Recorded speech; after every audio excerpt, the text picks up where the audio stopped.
చెప్పా కదా, పిల్లర్స్ అని ఎంత దుఃఖిస్తాడో, ఒక రైతు తన పంట నష్టం పోయినప్పుడు ఎంత బాధపడతాడో, లేదా పండించిన పంట బాగున్నా కూడా గిట్టుబాటు ధర రాకుండా ఎంత దుఃఖిస్తాడో, అంత విధంగా దుఃఖించిన ఏకైక వ్యక్తిని మీ జాతి బిడ్డగా నేనే అని చెప్పి ఈ సందర్భంగా దేవుని సంతోషం చెప్తున్నా. ప్రభుత్వం అనుకున్న పట్టుదలతోని రాష్ట్రంలో ఎన్ని చిన్న పిన్నలు చేసినా, ఎంతమంది వచ్చి ఎన్ని విధానాలు చేసినా కేంద్రాన్ని కదిలించాలి. ఇదే మీ పత్తికొండ ఏరియా, అందుకని పత్తికొండ అంటే అభిమానిస్తాను. పాపం ఇక్కడ ఉన్న వాళ్ళు వైఎస్ఆర్ పార్టీ వాళ్ళు కూడా ఉన్నారు.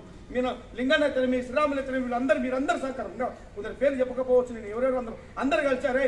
పలానా నాయకుడు వికలాంగుడైనా దూసుకుపోయే తత్వం ఉంది, అది అక్కడ సబ్జెక్ట్ ఉంది, జాతి ప్రయోజనాల గురించి అంటున్నాడు, ఎలాంటి స్వార్థం లేదని మీరు మనం గమనించినందుకు నాకు ఇస్తే ఇదే పత్తికొండలో మన జగన్మోహన్ రెడ్డి గారు సీఎం గారిని కలిసిన చరిత్ర కూడా మీరు L2 పాస్ ఇచ్చారు. అంతకంటే మీరందరికీ ఉండవాలందరికీ తెలుసు.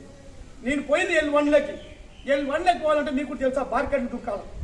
బార్కెట్ని దుక్కిపోయినాను. చూడండి, ఒక వికలాంగుని దాదాపు 42 సంవత్సరాలు పడినాయి నాకు. ఒక 42 సంవత్సరాలు పడినాయి నాకు. అంత విధానంలో కూడా ఉన్నా, మనిషి కూడా బరువు ఉన్నా కూడా అనుకున్న నన్ను నమ్మి నా పత్తికొండ వాళ్ళు ఇచ్చారు. నాకు సీఎం కలుస్తాడా L1 లేకపోతే L2 లేకపోతేనేమో ఒక అంతమంది విఐపీలు, ఎంపీటీసీలు, జెడ్పీటీసీలు వాళ్ళ కథ రెడ్లు కమ్మ కాపాలు వాళ్ళే నిలబడిండ్రు. ఈడ చూసినేమో నీ గుడ్డగుండా వాళ్ళేమో అయోజన పరులకు ఉన్నారు. ఆడ కలుస్తావో దేవుడా అని చెప్పి బార్కెట్ దుంచి నేను పాపం గౌరవ కలెక్టర్ గారు ఉత్తమరాలు వికలాంగులకు అనేది ఒక ప్రత్యేక గార్డెన్లు ఏర్పాటు చేసి, ఎందుకంటే వాళ్ళు పేషెంట్లు అని డైరెక్ట్ సీఎంతో మీట్ ఏర్పాటు చేసింది. అదొక్క ఆస్కారం నాకు దొక్కడం వల్ల నేను కూడా వికలాంగుని కదా అనే ఉద్దేశంతో ఆ బార్కెట్ దుంచి అతలు పడితే ఇదే పోలీసు అతను మీ సీఐ గారు ఉంటే, మీ సీఐ గారు ఇప్పుడు కానీ అదే సీఐ ఉంటే ఇప్పుడు పోయి కలుగుతాం ప్రత్యక్ష సాక్షి. దుంకితే అతలు దుంకినాక పోలీసులు అందరూ వచ్చి ఎందుకు దుంకినావు అన్న, సార్ నేను అతలు కొట్టే నేను పోలేను, ఎత్తిపాడేయండి నన్ను ఎత్తుతరాగా మళ్ళీ వచ్చా సీఎం వచ్చా కలవాణి వచ్చా అని చెప్పి అవకాశం ఇస్తే మీ అందరికీ చూస్తారు. ఇప్పుడు కూడా చూపిస్తారు ఇలా ఫోటోలు, మీరు వాట్సాప్ మాధ్యమాలు కూడా చూసింటారు, అన్ని చూసింటారు. ఫేస్ టు ఫేస్ మాట్లాడితే ఒక సీఎం అయ్యా అయిపోయింది మీకు సబ్జెక్ట్ అంటే అయిపోలే సార్, ప్రభుత్వ అధికారులు మీకు తప్పుదోవ పట్టిస్తున్నారు అంటారు. దంజయ్ రెడ్డి గారితో కూడా మీకు అయిపోయిందని చెప్పినా కూడా అయిపోలే సార్, ఇది తప్పుదోవ పట్టిస్తుంది, మా సబ్జెక్ట్ ఇక్కడ ఉంది, ఇంకా అసెంబ్లీలో తీర్మానం కాలేదు, వాల్మీకిలుగా అయిపోయింది అనుకుంటారు కానీ మాది కాలేదు సార్, మాది కాలేదు వాస్తవం సార్, నిన్ననే పోయొచ్చాను నేను అని ఆర్గ్యుమెంట్ జరగడం వల్లనే ఈ రోజు న్యాయం జరిగింది అనేది కూడా మీరు అందరూ గమనించాలి. అదేవిధంగా కాకుండా ఇట్లా ప్రభుత్వం కూడా జగన్మోహన్ రెడ్డి వైఎస్ఆర్ ప్రభుత్వం కూడా మనకు అన్యాయం చేస్తుంది. గతంలో చంద్రబాబు కూడా మాటలు చెప్పి అన్యాయం చేసి కేంద్రానికి పంపించినాక వచ్చినాక మళ్ళీ పంపించకుండా ఎలక్షన్ల టైం వచ్చా, ఇప్పుడు ఎలక్షన్ల టైం వస్తుంది కాబట్టి 2 సంవత్సరాల ముందరనే మనం దీనిపైన ఎందుకు కోర్టు పోకూడదు అని చెప్పి 2022లో కోర్టు కూడా వేశారు. మీ అందరూ తెలుసు, హైకోర్టులో సంక్షేమ సంఘం ఆధ్వర్యంలో హైకోర్టులో కూడా అప్పీల్ చేశాను. అది అక్కడి నుంచి ఒత్తిడి ప్లస్ ఇక్కడ జగన్మోహన్ రెడ్డి గారు మనం డైరెక్ట్ సీఎంతో అటాక్ కావడం జరిగింది. కాలేజ్ సబ్జెక్ట్ అన్నప్పుడు అయింది, ఆ పైన నాకు పంపించండి అని చెప్పి దంజయ్ రెడ్డి గారికి చెప్తే అది కూడా నేను ఫోన్లో కూడా సంభాషణ కూడా మీకు విన్నారు. ఖచ్చితంగా చేస్తానండి మీరు చెప్పారు కదా అన్నారు. నీకు తర్వాత ప్రిన్సిపల్ సెక్రటరీ గారు ఉంది, ఇది మీరు కదిలించాలంటే పాపం విజయలక్ష్మి మేడం గారు ఉత్తమరాలు లేకపోతే ఏ డిపార్ట్మెంట్లో ప్రిన్సిపల్ సెక్రటరీ ఉన్న వాళ్ళందరూ కూడా ఎవరు కూడా దున్నపోతూ వర్షం కలిసినట్టు ఎవరు పైన పంపించింది లేదు సీఎం గారికి. ఉత్తమరాలు ఈ రోజు ఎందుకు అనుకుంటున్నా అంటే నేను పోయి ఏమమ్మా మా బిడ్డల భవిష్యత్తు అదని చెప్పాను, చెప్పి చూపిస్తే ఆయన ఖచ్చితంగా పంపిస్తానండి. ఇన్ని రోజుల నుంచి 14-15 సంవత్సరాల నుంచి మీ పైన పెండింగ్ ఉంది, నా కార్డు కోసం కదా మీరు కంటున్నారు అని చెప్పి వాళ్ళని బాధపడుతున్నాము. అక్కడి నుంచి ఎస్సీ కమిషన్ కూడా పంపిస్తుందంటే మాలమాదుల నుంచి అన్ని విధాలుగా ఒత్తిడి, ఎక్కడ పెండింగ్ ఉంది, ఎక్కడ సమస్య పరిష్కారం అని అన్ని కోణాలు చేయడం వల్ల కేంద్రానికి నివేదిక పోవడం జరిగిందని కూడా నేను సందర్భంగా చెప్తున్నాను. పోయిన వెంటనే ఎక్కడ ఆపకుండా చూడండి, ఢిల్లీ పోవాలా. ఇప్పుడంటే హైదరాబాద్ విజయవాడలో హైదరాబాద్ అంటే మనకు కూటమికి దూరం ఉంది, మనకు తెలుగు భాష వస్తుంది, ఎక్కడైనా చలామణి వెళ్తాము, లేదా యారో రూమ్లో లాడ్జింగ్లో ఎక్కడో బెడ్లో తీసుకుంటే బస్ స్టాండ్లో పండుకుంటాము అన్నది. ఢిల్లీ మెట్లే ఎక్కాలని, ఢిల్లీ ముఖమే చూడాలని. అలాంటిది కూడా నా సబ్జెక్ట్ పోయిందంటే పోవాలా. అది ఏం జరుగుతుంది మళ్ళీ తనుకొస్తుంది ఎలక్షన్ల టైం. ఎక్కడ మళ్ళా గతంలో కూడా చంద్రబాబు పంపించినప్పుడు కూడా ఇట్లే 2019లో ఎన్నికకు వచ్చింది, ఇప్పుడు కూడా ఎన్నికకి రాకూడదు, మళ్ళీ ఆ ప్రభుత్వం వస్తుందో ఏమో దేవుడు అని చెప్పి మీ జాతి బిడ్డగా మన పిల్లల భవిష్యత్తు గురించి ఎమ్మడ ఢిల్లీకి 2 సార్లు కూడా పోయి ఢిల్లీ పోయి కలిసి ఎక్కడ ఉందని ఆర్టీఓ డిపార్ట్మెంట్లో అలా అనుకొని నాకు తెలియకపోతే ఒక ఆఫీస్ ఒక ఆయన రిటైర్డ్ ఐఏఎస్ ఆఫీసర్ని తొలకపోయి భార్గవన్ కూడా తొలకపోయి కూడా అక్కడ దాని ఫైలు ఎక్కడ పోయింది, ఏ మూవ్మెంట్ అయింది అని అన్ని సమగ్రంగా తెలుసుకొని రావడం జరిగింది. అప్పుడు నాకు తెలిసింది ఏంటంటే ఇప్పుడు ఇక్కడ కీలలు కిటలు ఇక్కడ మన ప్రాంతంలో యాంటీగా ఉండరు, అక్కడ కూడా ఢిల్లీలో కూడా కదిలించాలంటే బలమైన వ్యక్తి మందకృష్ణకే మీద ఎంఆర్పీ ఇది మన బీజేపీకి అనుసంధానం ఉంది. కిషన్ రెడ్డి గారు ఇంటర్ అని చెప్పి కూడా మీ అందరికీ తెలుసు. కర్నూలులో ప్రశ్నించారు,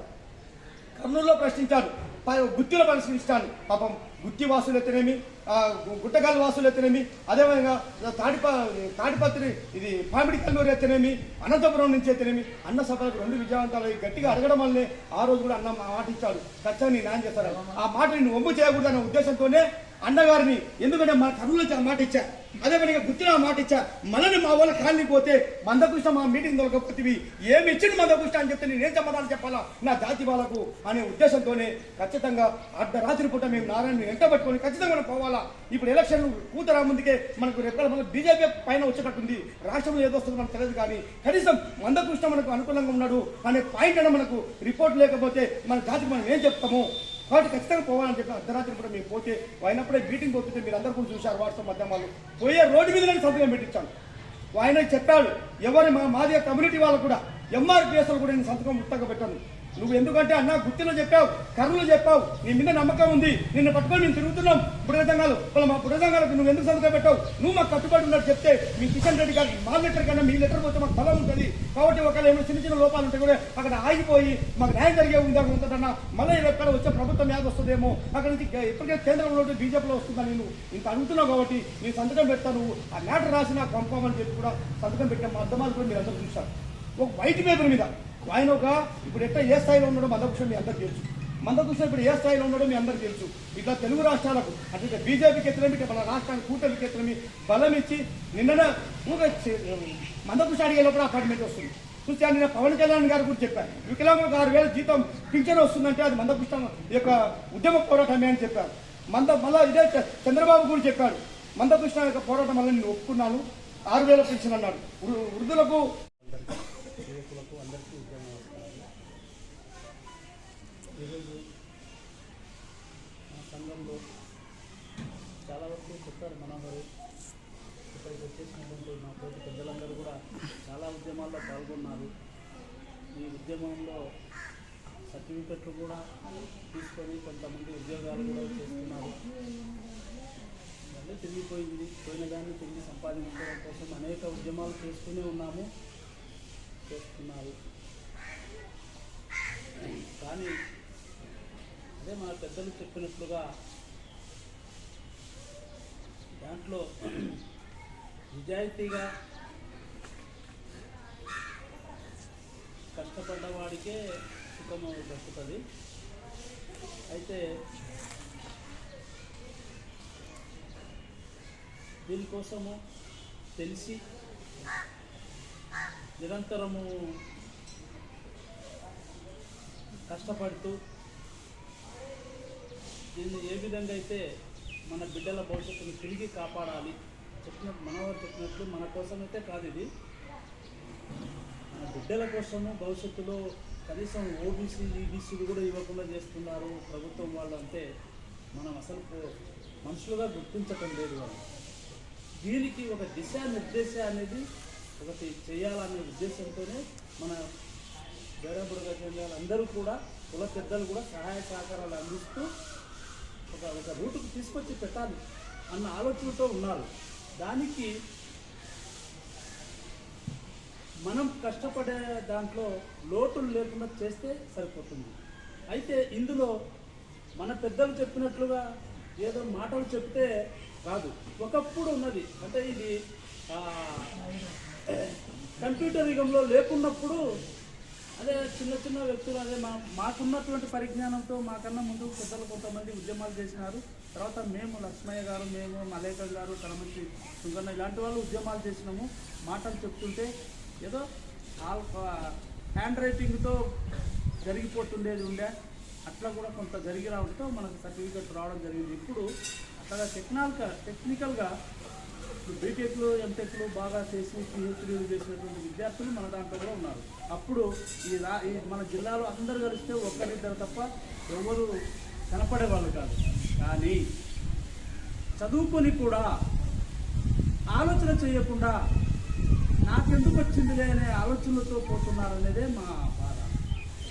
ఎందుకంటే చదువుకున్న తర్వాత ఒక దిశానిర్దేశం, మీరు కూడా చదువుకున్నాక మీరు కూడా ఉద్యోగాలలో సర్టిఫికెట్ లేక అనేక ఇబ్బందులు పడుతూ ఏదో ఇంకా కంప్యూటర్లలో ప్రైవేట్ సంస్థలలో చేసుకుంటూ వారు కొంతమంది అయితే హోటల్లో కర్నూలు సిటీలో అయితే కొంతమంది హోటల్లో పిహెచ్డీ చేసి కూడా హోటల్లో పనిచేస్తున్నారు, రైటింగ్ రాసుకుంటే బిల్లులు కొట్టడానికి. బాధ అనిపిస్తుంటుంది. కాకపోతే నేనేమంటున్నానంటే అలాంటి విద్యావంతులు ముందుకు రావాలి, వచ్చి వాస్తవికాన్ని గుర్తించాలి, వాస్తవాన్ని గుర్తించాలి. ప్రయాణాలు చేస్తుంటారు, అనేక మంది ఉద్యమాలు చేస్తుంటారు, ఆ ఉద్యమాల నడకల్ని గుర్తించాలి. కంప్యూటర్లో చంద్రమండలంలోకి పోయేది, రైల్ని ఒక చోట నుండి ఒక చోటకి తీసుకొచ్చేది, మనిషి రెక్కలతో కార్లు వేసేదే కనిపెడుతున్నటువంటి మన ఇంజనీర్లు, మన బుడగజంగాలో కూడా చాలామంది ఇంజనీర్లు చదివినటువంటి వాళ్ళు ఉన్నారు, విద్యావంతులు ఉన్నారు. దీన్ని గమనిస్తలేరు అనేది, ఏ కోణంలో నడక చేస్తుంది అనేది గుర్తించాలి. అది ఒక పక్క.